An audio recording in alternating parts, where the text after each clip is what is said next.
bir Mansur degan kishi bo'lgan ekan deydi. U kishi aytadilarki, hech u kishini xafa qilib bo'lmas ekanda.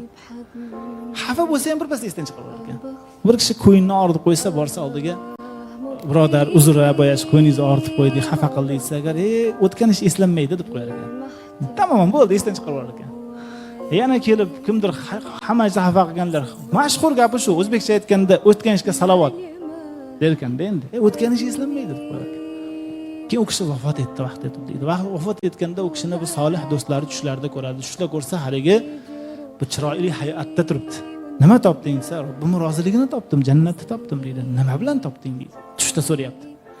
Alloh taolo meni qarshisiga turg'izdi deydi. Va meni hamma gunohlarimni meni qarshimga qo'ydi. Men o'yladimki halok bo'laman dedi. Tamam dedi. Alloh taolo aytdiki, ey Mansur, o'tgan ish eslanmaydi deb aytdi.